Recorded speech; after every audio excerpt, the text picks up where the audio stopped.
আজকের ক্লাসে আমরা 416 পেজের, এর আগের ক্লাসে 416 পেজের 5, 6, 7, 8 সলভ করেছি। তো আজকের ক্লাসে আমরা 12 দাগ থেকে সলভ করছি। দেখো 12 দাগের প্রথমটা বলেছে cos θ = x by √x² + y²। ঠিক আছে, এখান থেকে প্রমাণ করতে বলেছে x sin θ = y cos θ। তাহলে যখন cos θ দেওয়া আছে তাহলে sin θ কি হবে? sin θ যে √1 - cos² θ হয়, এটা জানো। তাহলে √1 - cos θ এর ভ্যালু হচ্ছে এটা x² + y² তার হোল স্কয়ার হবে, তাই তো? এটা sin θ সমান, তাহলে sin θ সমান হয়ে যাচ্ছে √1 - এটা x² বাই এই রুটটা উঠে চলে যাবে x² + y²। ঠিক আছে, বা sin θ সমান এটা লসাগু করলে x² + y² লসাগু। ঠিক আছে, এটা হয়ে যাচ্ছে x² + y² - x²। এইটা কেটে গেল, বা sin θ সমান হয়ে যাচ্ছে রুটের মধ্যে y² বাই x² + y²। তাহলে অতএব sin θ সমান কি হচ্ছে?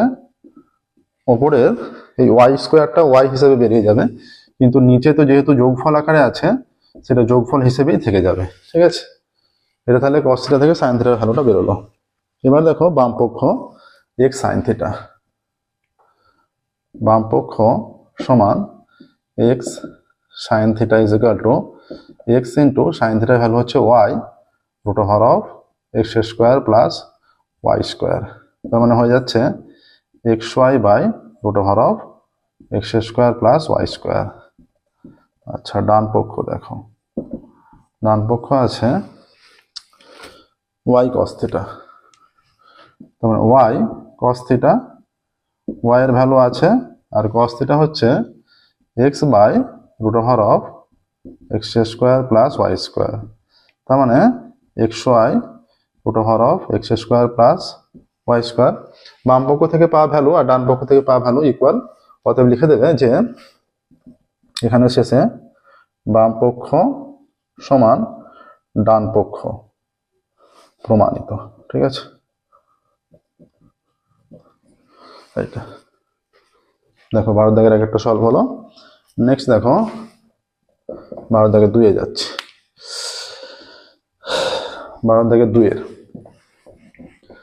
দেখো, যে সমস্ত এইরকম লং কোশ্চেন সলভ করতে করতে আমরা এরকম অনেক প্রবলেম পাচ্ছি যেগুলো আমরা রিপিট পাচ্ছি, যে রিপিট হয়েছে। আগে যে সলভ করেছিলাম সেখানেও ছিল, বা সেখানে ছিল সলভ করেছি, এখানেও পাচ্ছি। আমরা বারবার সলভ করছি না একই প্রবলেম। তোমাদের পেজ নাম্বারগুলো ঠিকঠাক আমরা দিয়ে দিচ্ছি, সেখান থেকে তোমরা তার সলিউশন দেখে নিতে পারবে। যেমন 12 থেকে 2 এর প্রবলেমটা, যে tan θ + sec θ - 1, tan θ + sec θ - 1 by tan θ - sec θ + 1, এইটা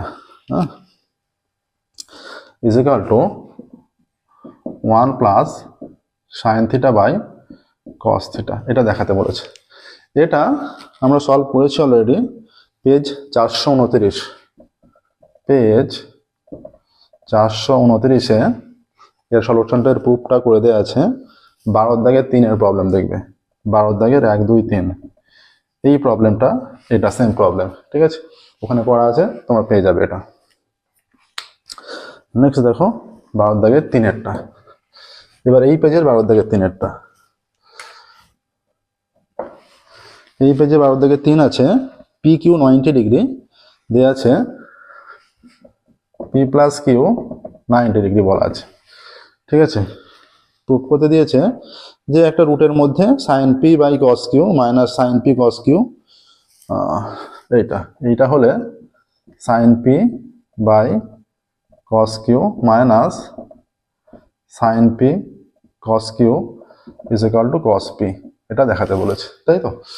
রুটের মধ্যে sin P by cos Q - sin P cos Q is equal to cos P, এটা দেখাতে বলেছে। ঠিক আছে, আচ্ছা, এটাও দেখবে সলিউশনটা পেজ 429-এর যে সলিউশন আছে, থামসে দেওয়া আছে, দেখবে পেজ 429 দিয়ে 12 দাগের 2 এর প্রবলেমটা হচ্ছে এইটা। মানে ওইখানে পেজ 429 দাগের 2 এর প্রবলেমটা এটা সলভ করে দেওয়া আছে ওখানে, ঠিক আছে। তাহলে এর সলিউশনটাও ওখান থেকে পেয়ে যাচ্ছ। আচ্ছা নেক্সট দেখো 13 দাগে যাচ্ছে।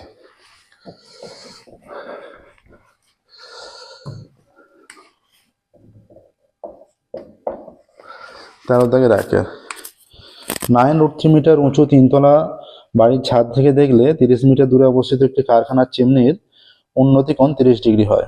চিমনির উচ্চতা, আচ্ছা 9√3 মিটার উঁচু একটি বাড়ির ছাদ থেকে দেখা যাচ্ছে যে কারখানার চিমনির উন্নতি কোণ, মানে যেখানে দেখছে সেটা উন্নতি কোণ, মানে তার উচ্চতা বেশি, উন্নতি কোণ মানে, ঠিক আছে। এই যে 9√3 মিটার উঁচু, এটা 9√3 ধরো এবির এখান থেকে দেখছে উন্নতি কোণে, তার মানে এইটার হাইটটা একটু বেশি হবে, হ্যাঁ ইচ্ছে যাকে দেখছে উন্নতি কোণ মানে সেইটার হাইটটা বেশি হয়। সি ডি ই, এইটা তার মানে 30 ডিগ্রি, ঠিক আছে। এবি 9√3 মানে সিডিটাও 9√3 হলো। আচ্ছা এবার বাড়ি দেখলে 30 মিটার দূরে কারখানার চিমনির উন্নতি কোণ 30 ডিগ্রি, চিমনির উচ্চতা হিসাব করতে বলেছে। এইটা 30 মিটার, তার মানে এটাও 30 মিটার। ধরা যাক এবি হলো 3তলা বাড়ি এবং সিই কারখানা। এ বিন্দু থেকে ই বিন্দুর উন্নতি কোণ, তাই তো, এই বিন্দু থেকে এই বিন্দুর উন্নতি কোণ 30 ডিগ্রি। আচ্ছা বাড়ি ও কারখানার মধ্যে দূরত্ব, বাড়ি এবং কারখানার মধ্যে দূরত্ব 30 মিটার, ঠিক আছে। অতএব আর বাড়ির উচ্চতা সব লেখা হয়ে গেল, দেখো বাড়ির উচ্চতা 9√3 মিটার, ঠিক আছে। তাহলে এখানে angle E A D is equal to 30 degree. আচ্ছা A B is equal to CD is equal to 9√3 metre হলো। A B is equal to C, আর BC is equal to AD, BC is equal to AD is equal to 30 metre, ঠিক আছে। এবার দেখো তার মানে এইটা পেয়েই যাচ্ছি, শুধু ডিটা বের করে এর সঙ্গে যোগ করে দিলেই হচ্ছে। এবি সমান সিডি হয়ে গেছে, শুধুমাত্র ডিটা বের করে সিডির সঙ্গে যোগ করে দেওয়া, কারখানার উচ্চতা পেয়ে যাবে। ত্রিভুজ এডিই থেকে পাই tan 30 ইজ ইকুয়াল টু লম্ব বাই ভূমি মানে ডিই বাই এডি, বা tan 30 মানে 1/√3, ডিইটা অজানা। আচ্ছা এডি কত, এডি 30 মিটার, বা √3 ডিই ইজ ইকুয়াল টু 30, বা ডি সমান কত, ডি সমান 30/√3, ঠিক আছে। √3টা কার সঙ্গে কাটবে, √3 3 সঙ্গে কাটতে পারে বা √3 সঙ্গে কাটবে। এটাকে করে নিচ্ছি 3 × 10/√3, তাহলে 3 কে √3 দিয়ে কাটলে √3 হয়, এটা কেটে গিয়ে √3 পড়ে থাকবে, কারণ দুটো √3 গুণফল 3, ঠিক আছে। বা ডি ইজ ইকুয়াল টু 10√3, ঠিক আছে। অতএব ডি এর দৈর্ঘ্য 10√3 মিটার, ঠিক আছে। তাহলে সি কত, সি সমান সিডি প্লাস ডিই, সিডি হয়ে যাচ্ছে 9√3 metre, CD 9√3 metre plus 10√3 metre সমান 19√3 মিটার, ঠিক আছে। তাহলে অ্যান্সার লিখে দেবে, কি চেয়েছে এখানে যে চিমনির উচ্চতা হিসেব করে লেখো। অতএব অ্যান্সার লিখবে চিমনির উচ্চতা 19√3 মিটার। চিমনির উচ্চতা মানে সি, চিমনির স্টেটমেন্টটা কিন্তু অবশ্যই লিখবে প্রত্যেকটা অঙ্কের। চিমনির উচ্চতা 19√3 মিটার। নেক্সট দেখো 13 দাগের 2,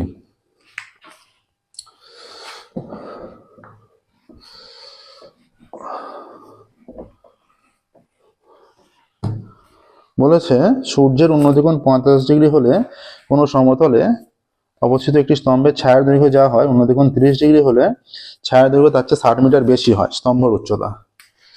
আচ্ছা, এটা মনে করো 45 ডিগ্রি অবস্থায় ছায়ার দৈর্ঘ্য, আর এটা 30 ডিগ্রি হয়ে গেলে 60 মিটার বেশি হয়ে যাচ্ছে। এ বি সি ডি একটি স্তম্ভের ছায়ার দৈর্ঘ্য, তাই তো? ধরা যাক সূর্যের উন্নতিকোণ যখন এইটা হচ্ছে 45 ডিগ্রি, হ্যাঁ, আর এটা 30 ডিগ্রি। সূর্যের উন্নতিকোণ যখন 45 ডিগ্রি তখন এডি স্তম্ভের ছায়ার দৈর্ঘ্য বিসি। আচ্ছা, সূর্যের উন্নতিকোণ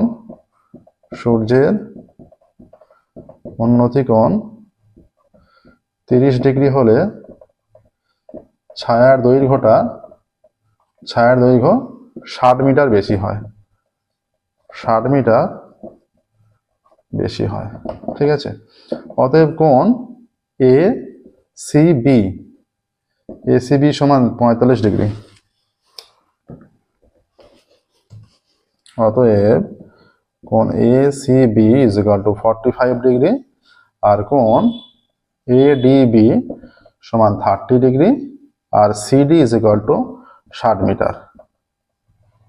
এই যে 30 ডিগ্রি হওয়ার ফলে এই জায়গাটাই তো বাড়ছে, সিডিটাই বাড়ছে, এইখানটা হয়ে যাচ্ছে 60 মিটার। ঠিক আছে, 60। এইটার থেকে স্তম্ভের উচ্চতা নির্ণয় করতে হবে। এবি হচ্ছে স্তম্ভের উচ্চতা। ঠিক আছে, ত্রিভুজ এ সহজ অঙ্ক দিয়েছে একদম, দেখো এবিসি থেকে পাই tan 45 is equal to AB by BC। tan 45 এর মান 1, তাহলে AB by BC, বা কোনাকুনি গুণ করলে BC is equal to AB হয়ে যাচ্ছে। আচ্ছা, এবার পুরো ত্রিভুজ ABD থেকে পাচ্ছি, ত্রিভুজ ABD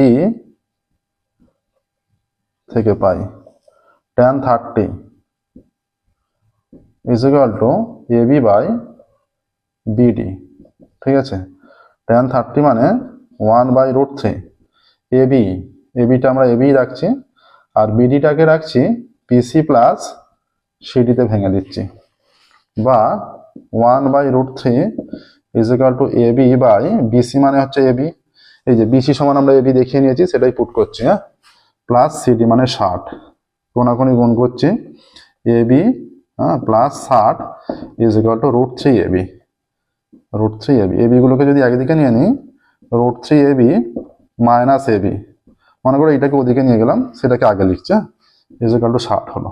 ঠিক আছে, বা এখানে √3 মাইনাস 1, তাহলে এবি কমন হলে √3 মাইনাস 1 থাকছে 60, বা AB is equal to 60 by √3 minus 1। ঠিক আছে, এবার এখানে একটু মুছছি, দেখো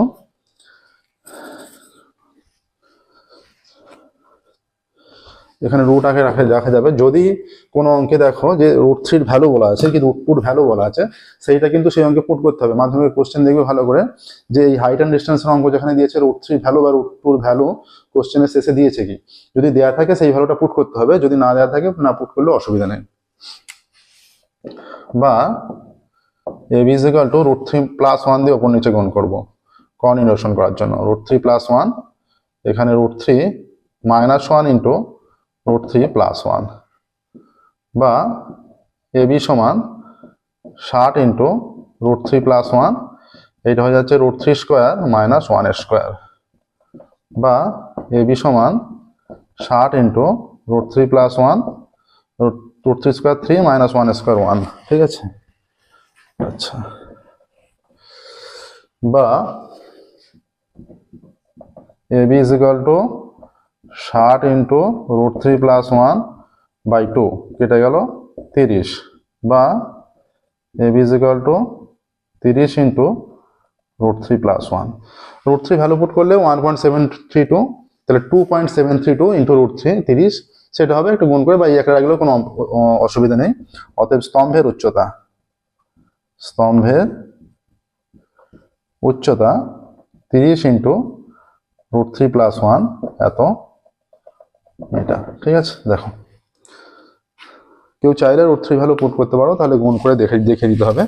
যদি √3 ভ্যালু দেওয়া থাকে তখন অবশ্যই পুট করবে, যদি ভ্যালু না দেওয়া থাকে পুট না করলেও অসুবিধা নেই। ঠিক আছে, দেখো 12 দাগ এবং 13 দাগের অঙ্ক কমপ্লিট হলো। আমরা আজকের ক্লাস এখানে স্টপ করছি, ফিরবো পরের ক্লাসে 14 দাগ এবং 15 দাগ সলভ করে দেবো। ওকে, থ্যাংক ইউ।